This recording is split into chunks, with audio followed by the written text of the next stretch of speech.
Yeah, you might have just made a fact just now. That's some real shit. The history and improbable rise of the Same Game Parlay. Is the SGP smoking gun proof that sports betting is a rigged and controlled market? Brought to you by ScamDuel. The SGP, the Same Game Parlay, or Single Game Parlay, a term that is now ubiquitous and dominates all sports betting. The Same Game Parlay is the most advertised and promoted type of bet and has become the most popular type of bet for the public. A bet that gives the user a chance for huge payouts with seemingly little risk. It is true that traditional sports betting gurus have always said, don't bet parlays, and that parlays are a sure way to lose money. However, a crucial caveat must be added to that historical statement. The old heads were not speaking about same game parlays because same game parlays did not exist. That's right. In the entire history of sports betting, there was a type of bet that was never allowed by anyone. That was the same game parlay. Traditional parlays allowed a bettor to take one aspect from one game and parlay it with one aspect from another game, but not the same game. The reason it was never allowed by the books is the correlation of events within one game. Example, basketball and hockey. One player assists, another player is scoring. That's a correlated event. A quarterback passes for 300 yards. His receivers are getting those 300 yards. It's correlated. That correlation creates a high parlay liability for the books. One of the many miraculous overnight shifts that occurred when sports betting became legalized and normalized was the advent of the SGP and the SGP+. FanDuel is given credit for the creation of the SGP, depending on where you read, in either 2018 or 2019. So, what changed? How could the books go from never allowing an SGP to not only allowing them when they go fully legal in public, but promoting them as the main type of bet they want new users to make? What changed? I argue that what changed was the sports betting and sports leagues became outright business partners. One can extrapolate the depths of what that business relationship means because the books are not merely advertisers under the leagues, they are partners with them. This means that what is good for the books is good for the leagues. This has been taken to hypocritical heights with ESPN, the sports news network, also being ESPN Bet, the sports book. A sports book creates zero product or content and only makes money from its users losing money. If your business's bottom line profits are decreased by reporting true and actionable information, why would you ever report it? Conversely, if your business's bottom line profits are exponentially increased by running misdirection, psyops, and disinformation, why wouldn't you do that? It is a zero-sum game, just like trading other financial markets. I have to add, as a public bettor, you are showing your hand to the house before the game even begins. That type of user interface, UI, application-based conflict of interest in markets is one basic example that applies to the current sports betting industry. In financial markets, that type of conflict of interest fully reared its ugly head during the Robinhood stock trading scandal, where major hedge funds were behind the scenes of the app in God mode with the ability to see the public's trades and take all the liquidity they wanted, while also shutting down the app or limiting the ability to buy or trade from its users.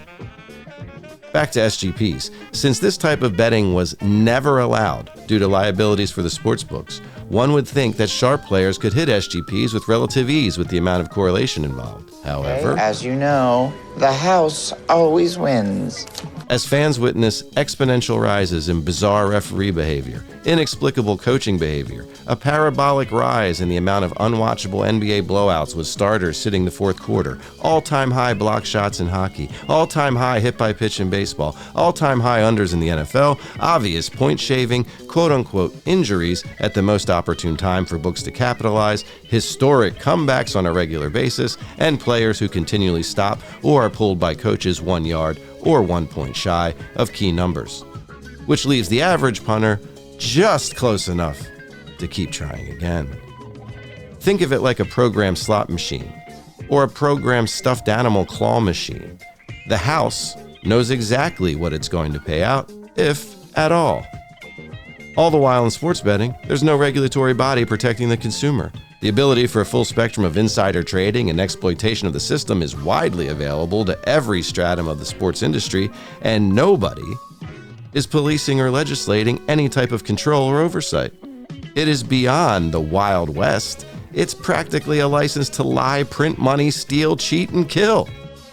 It is concerning that no discussion of these topics ever occurs, or has ever occurred in the public space, or even by concerned players, managers, owners, or league reps, let alone legal professionals or trading and market manipulation experts. It is also concerning that when players simply mention any level of questioning the referees or umpires, they are fined the average person's yearly salary and made to shut their mouths. This is sports in the land of the free. So again, I ask you, what changed? It is my conclusion that the only way they could allow and heavily promote same game parlays is with full league involvement. How far that goes, I'll leave you, the listener, to ponder, but at minimum, that means a networked information and disinformation system for news and player injury reports. I will note that FanDuel has authority over releasing this information and when it gets released. I will also note that the figure who releases this information is unironically named Shams, spelled S-H-A-M-S, like sham, and indeed, it is a sham, the entire situation. I will also note the prior conflict of interest between reporting accurate information and the bottom line of organizations like ESPN Bet, which is also ABC Disney. It would also require some cooperation on hitting and missing key numbers in every aspect of sports betting, total sides, and player props. Again, at this time, I will leave the listener to ponder the depths of that cooperation, whether a soft wink-wink implied style as Tim Donaghy described in the early 2000s is still in effect, or if with the advent of public betting, outright partnerships, players getting a piece of the gambling business action, and airtight non-disclosure agreements, that a more evolved and sports entertainment or pro wrestling style has taken hold with outright meetings and communications that directly determine outcomes, performance minutes, or calls, with players being in on the act. Or I propose a third range of options where a military-style compartmentalization and classified system of disclosure exists for those in the need to know. That option makes a lot of sense to me, and I will note that it is former, quote-unquote former, military intelligence agents who run the security and so-called internal investigations of these leagues. The leagues themselves grandstanded publicly for decades that gambling was anathema to the integrity of their sports, that it had no place among their leagues. Overnight, this was inversed with zero discussion as FanDuel and DraftKings logos were plastered all over the court's fields and players' and umpires' uniforms. Outright partnerships between the sportsbooks and the sports leagues were official without any regulation, oversight, discussion, or fan, public, or taxpayer comment. There is very little written about this historic and massive shift in sports betting. I found 3 relevant articles which end up being total misdirection but do provide some historical data points, and I'll reference and deconstruct them now. The first is from ESPN ESPN. The title, quote, "The Rise of the Same Game Parlay, America's New Favorite Way to Bet," end quote, from February 2nd, 2023, the author David Purdom. The article begins by saying how successful SGPs have become, the explosive growth and the popularity of them. It uses that year's Super Bowl to show the growth of the bet style, and also that it is, quote, "one of the most profitable for bookmakers," end quote. It follows with a brief history of the SGP and how it was never allowed by any house bookmaker, who would never allow even simple same-game parlays, like a team to win and the points total going over, to be combined.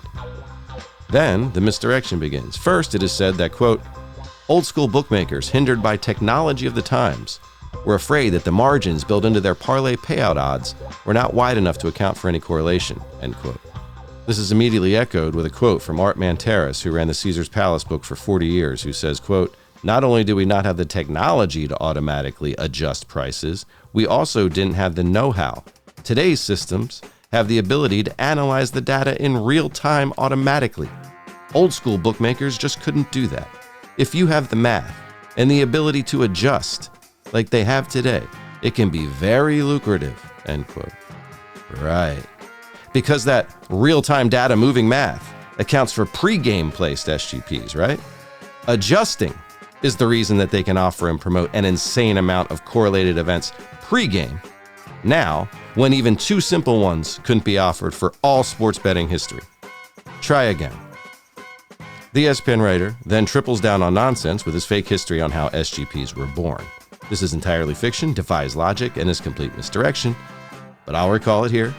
In a section subtitled, quote, "Beginning of the SGP Boom 2015 Champions League Final," end quote, the author expects his reader to believe that this momentous shift in betting history and acceptance of traditional parlay liability was made possible by a few chaps just having fun on the internet and a random tweet. Quote, "In 2012, an executive for British-based sportsbook Skybet noticed customers on Twitter asking to bet on things that weren't offered by the bookmaker. It sparked an idea.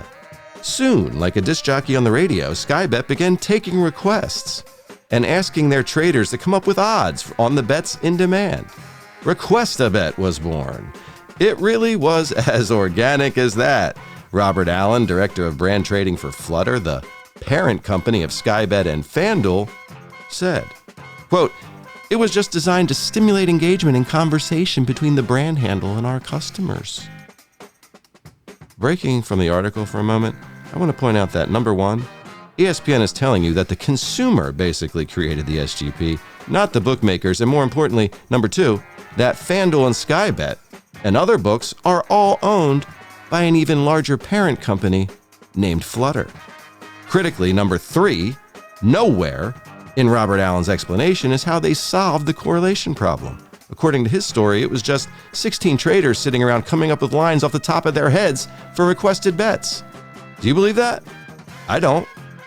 Back to the article. Quote, "It worked, but started slow. Some of the early requests were of the novelty variety, people asking to wager on reality TV shows, for example. But traders noticed that the majority were centered on betting multiple outcomes from a single game. Two players to score in an English Premier League match that ended in a certain score, for example. The request increased moderately in the early years, and Skybet still wasn't sure that it had anything more than a niche. The 2015 Champions League final between Juventus and Barcelona would change that.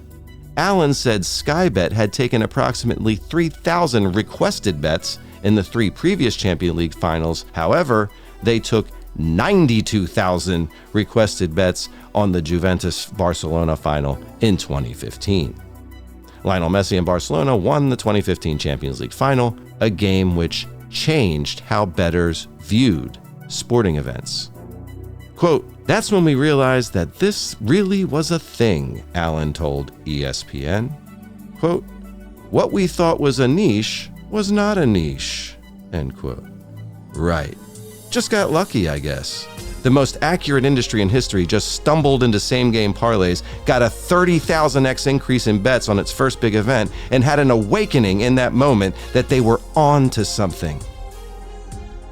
If someone is willing to lie to you that huge, you better believe they will lie to you about a player taking a few less shots tonight or watching a perfect strike go right down the middle of the plate. A second article from sportshandle.com titled, "Single Game Parlays Have Taken the Sportsbook World by Storm," end quote, with the byline, "Introduced by FanDuel in 2019, the betting format is soaring in popularity across all books that offer the wager," end quote. Author Jeff Edelstein correctly begins by stating, quote, "If we're going to rank the most momentous moments in the history of the business of sports betting, there are a few that stand out. PASPA, P-A-S-P-A, being overturned certainly ranks at or near the top, as does the invention of the point spread.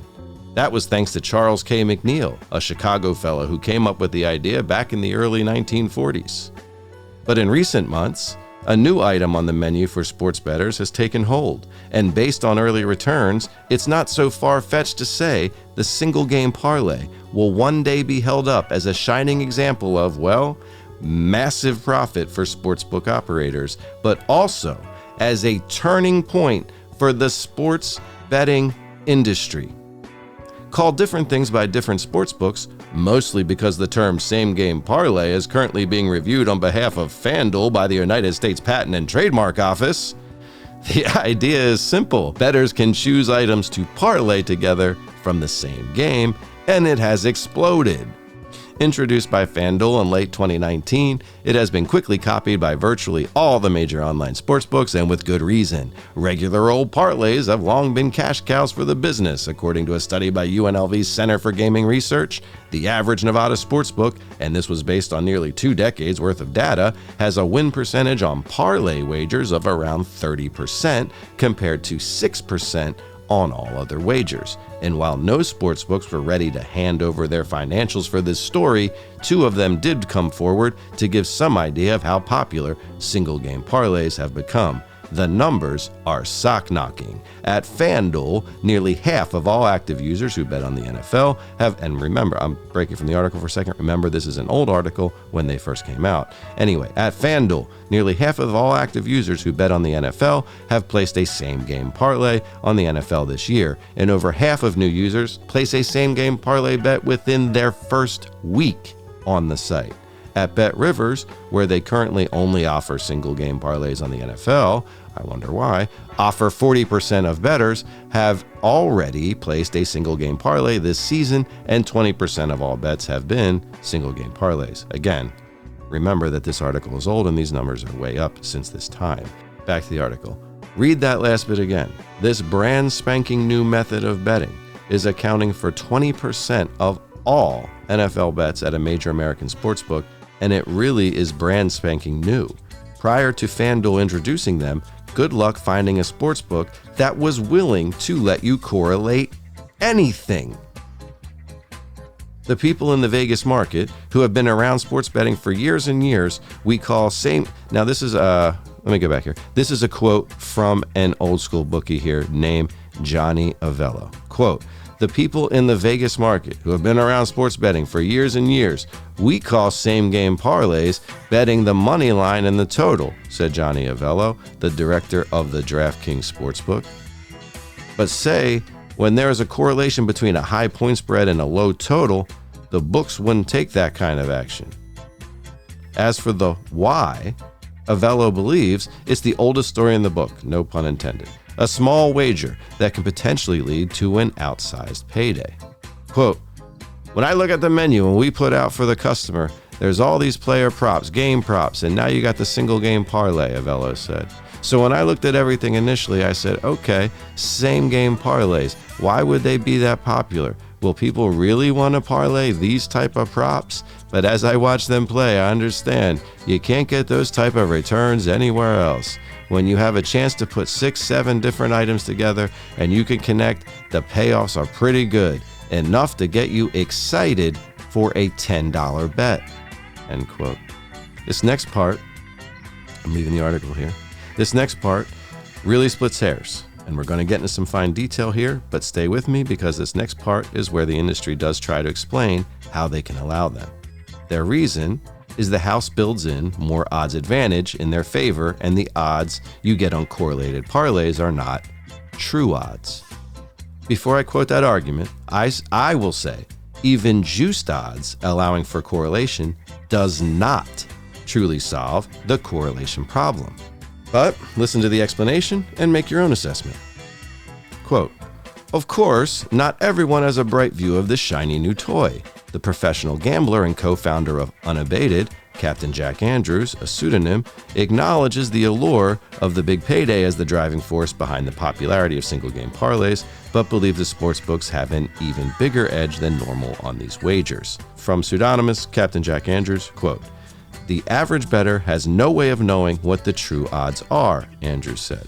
"Correlation is almost always overpriced into the equation. For instance, you may wager on events that would have correlation, like the favorite's running back to go over his yards rushing and the team to cover the spread. Those 2 events are correlated.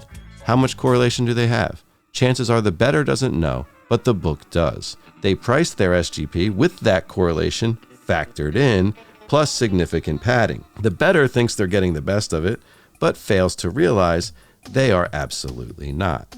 End quote. Continuing with the article. As Andrews points out, correlation plays a key role in determining the price of these wagers. His example, a favorite running back and his team to cover, can be glanced at right now at FanDuel for an upcoming Thursday night game between the Cleveland Browns and Denver Broncos. The Browns are favored by 3 points at minus 118, and their starting running back is projected to be D'Ernest Johnson, and his yardage prop is set at 58.5. The over is at minus 114. Do a same game parlay with those two legs, and the odds are plus 186. But watch this. Take the Browns giving 3 points, but instead of pairing that with Johnson's rushing prop, match it instead with Broncos running back Javonte Williams' rushing yardage prop, over 48.5 at the same minus 114, and which is obviously uncorrelated. And the parlay will now pay plus 404. Are these the right odds? There's simply no way to know. Quote, there's probably not a single game parlay offered that doesn't have a house edge of at least 10% compared to a 3 to 6% for a straight bet, Andrews said. That may even be a low estimate. We've seen a rising trend of sportsbook hold percentage in monthly numbers since the SGP concept became popular. The SGP products aren't created equally, and different books use different pricing engines. My recommendation is if you are tempted to play SGPs, you should shop around and try to create the same parlay at different books. You'll find the prices vary widely, end quote. This is a very good argument. I've actually seen unabated videos before, and they are very good and filled with actionable information. They are not a scam. I like them. But the fact of the matter is, they are still avoiding the crux of the argument of the general correlation problem. He does properly illustrate how negatively correlated events do indeed have higher odds than if you take positively correlated events, and that positively correlated slips don't have true odds. But true odds, shmoo odds, for real, because the odds on SGP slips are still vastly boosted odds, and you have a multitude of correlated options available. So again, I say, this attempted explanation does not solve correlation in any way, shape, or form. It reminds me of people in financial markets or stock or crypto markets who fail to acknowledge market manipulation or things like Wyckoff theory, right? And instead, they think everything is legitimate and organic, and they just make mathematic moves based on that concept. However, all markets, in my opinion, are manipulated. I'm going to close for now and leave you with these thoughts. What seems like a simple bet, the single game or same game parlay, is not. It was historically protected and completely banned. Expert sources affirm that this shift is the most, quote, momentous moment in sports betting history. A move worth many billions of dollars, which specifically targets the lowest income and most uninformed members of the public. Advertising inundates them with in-house created and boosted SGPs, which they tell their users were made by their paid spokesman Charles Barkley or LeBron James. Some of those boosts features players who are investors or part owners of the same platform those offers appear on. That platform only makes money if its users lose money. Remember that. It is a zero-sum game. This is the instant new normal. There is no reason to take it seriously or legitimately. I say see it for what it is, a controlled market. Look historically at how other financial markets are controlled, manipulated, and insider traded, and you will find that same scene in this market. Thank you for listening and thinking about these things. Please subscribe to the channel. Please comment below. I'd love to hear your thoughts on this topic or anything to do with this topic. I'm still just a brand new channel, but I have a lot in store for my listeners. The series, The Secret Origins of American Football, has begun. You can find that video on my channel, and the second video in that series will be released soon. Thank you very much. God bless you, and keep it real. Good! What a show!